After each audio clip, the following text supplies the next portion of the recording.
You're listening to Little Rockers Radio, and we are chatting to Nataly from Wonderwoman Children today as part of our First Aid Safety series about allergies and anaphylaxis. Now, allergies and anaphylaxis are a common concern for most parents. They're either experiencing it personally themselves or they're hearing stories throughout the parenting journey. One of the most common fears expressed by new parents is the concern of introducing new foods to their children and the worry that a reaction may occur.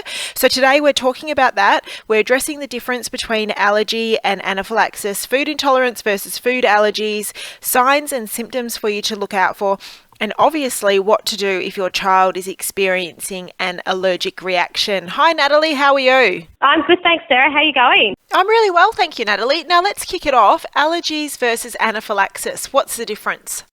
So essentially what an allergy is when someone has a reaction to an allergen, which essentially is something in the environment that we wouldn't normally react to, but for some reason our body has decided to have some sort of response to it. So when we're thinking about an allergy, we're thinking about a superficial reaction, and this is generally evident by a rash or hives or something that's showing up on the skin. And then we're talking about anaphylaxis. And what anaphylaxis is a severe allergy, so it'll have the superficial reaction same as an allergy, but it'll also have a systemic reaction as well, which can often cause cardiac distress or respiratory dysfunction, which will essentially block the child's airway. Right, okay. And do we know what causes allergies and anaphylaxis? So look, we know what an allergy is, and as mentioned, an allergy is reaction to an allergen. We don't know why the child is reacting in that way to that certain type of ingredient or something in the environment. We're all a little bit dumbfounded to why anaphylaxis, why it's been such an increase. So there's no definitive cause to why anaphylaxis is around, and there's many, many different theories, in the community at the moment to why it's occurring so often, but nothing definitive. Okay, it's interesting, isn't it? And what are some of the triggers? Look, triggers can be anything, absolutely anything, but one of the most common triggers, especially for children, is related to food. So that includes, any of your peanuts or seafood or milk and wheat, soy and sesame and egg. So they're one of the most common causes for anaphylaxis, but it can be essentially to anything. It can be to, some bites and stings. It can be through, and the interesting thing actually, it can be through smell, touch, or ingestion of a certain item as well. Right, okay. And talking about the food there, that obviously brings us on to food intolerance versus food allergy. And there seems to be a lot of confusion around the difference between the two. What is the difference? Yeah, you're absolutely right. And one of the most common questions I have coming from parents that attend infant and paediatric first aid courses is, when do I introduce foods? Can they have a reaction the first time I introduce foods? And what do I need to look out for? So as we've mentioned, it's a bit of, what happens is you have an allergy or you have anaphylaxis. And one of the biggest fears is that a mild or moderate allergy will turn into a severe reaction. So I'll give you an example. So a mother's introducing food for the first time to her child, and sometimes you'll see them have a little bit of a reaction on their skin, and then the fear then grows that that's going to turn into anaphylaxis. So I do want to give some peace of mind in this interview that it is not common that a mild or moderate reaction to food will develop into anaphylaxis. It certainly does occur, but just because a child is having a mild or moderate reaction, it does not mean that they're definitely going to end up with anaphylaxis, and that's something we need to be really aware of. So if you're introducing food for the first time, they do get a bit of a rash around their skin, around their mouth. Well, often what that is because their skin is so sensitive and hasn't been exposed to that food before, they have a superficial reaction. What I always say then is to keep a little diary. You don't stop reintroducing that food just for the sake of a rash. When you reintroduce it again, most of the times you'll find that rash gets smaller and slowly it starts diminishing. If it does start increasing in size and then it's coupled with, any other side effects or signs and symptoms, obviously you want to be able to seek help from a health professional straight away. It's interesting, isn't it? My son, when he was in his first year of life, he suffered terrible eczema all over his body, and we found out that it was an allergy to soy, but it took us a long, long time to figure that out. And he used to scratch all the hair out of his head and then weep. We had him in hospital on and off. By the time he hit about 12 months, we had cut soy out, but he did start to grow out of it, and he does eat soy now with no problems at all. So is it possible to, grow out of it? Look, our body can start creating intolerance to the item. So I don't know whether you saw on the news the other day, they've come up with some wonderful research that is potentially helping children with allergies and anaphylaxis, which is a slow introduction or reintroduction to that food. And they basically titrate it and increase the amounts, and they're having a lot of success with it.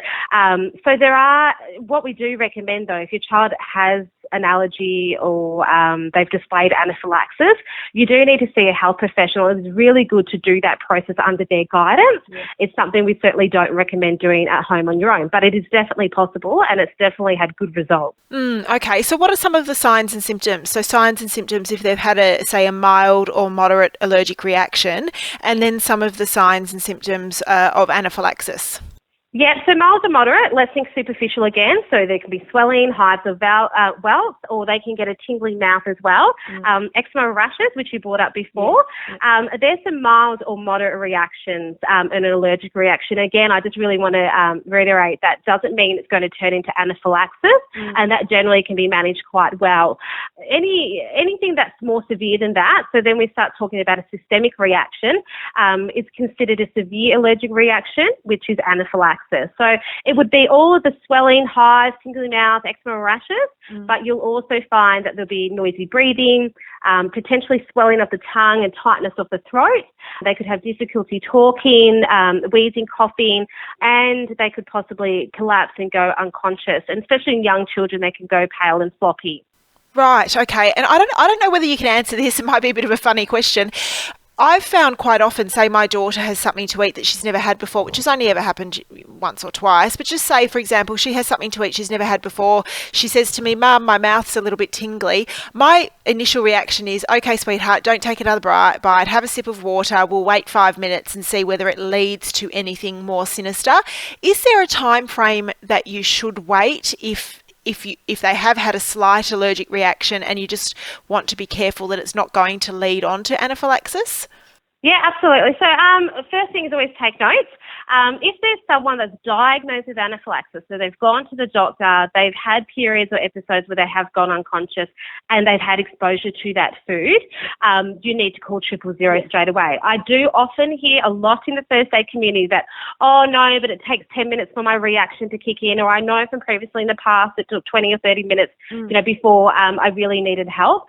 That dramatically changes with every single exposure, and it'll only get faster and faster and faster. Right. So the one thing that I always advise to people, especially with a child who's diagnosed in your care, a lot of the times you're going to be administering an EpiPen, which we'll go through when they're well. You never want to wait till they're unwell. But that's with a child that's diagnosed with anaphylaxis. Yes. For a child that's not diagnosed with anaphylaxis and you have introduced food for the first time or they haven't had it for a really long time, again, it is just a matter of making a diary and understanding what reactions they're having. So if it is quite systemic with rashes or it's quite superficial, that's something generally you can manage at home. And as I mentioned, it doesn't mean it's going to turn into anaphylaxis. And most often it won't.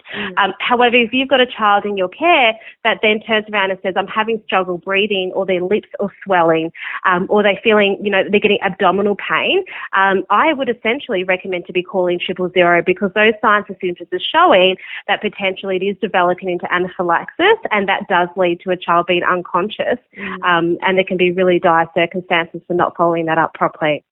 Yeah, and you hear stories, don't you? I mean, I've heard of some people introducing peanuts for the first time to their children while they're outside the emergency department of a hospital just in case, and some others who are older, 9, 10, 11, who have never had peanut butter or certain types of peanuts in the past just because they're nervous that an allergic reaction or anaphylaxis may occur. It's not just children. A personal story, my grandmother was 70 when she had her first episode of anaphylaxis, and there is more and more adults that are coming to me or mentioning their stories to me that they've been able to eat this food and then suddenly at the age of 30 they've had an episode of anaphylaxis and now they can no longer even go near that food. Again, why? Who knows? Lots of theories out there. It's lots of fun to do some research on. But I think the main thing we need all to be prepared is, especially as a parent, things that, I can give you some peace of mind is it generally doesn't happen on first exposure. So few, you probably don't need to be out the front of emergency introducing the food.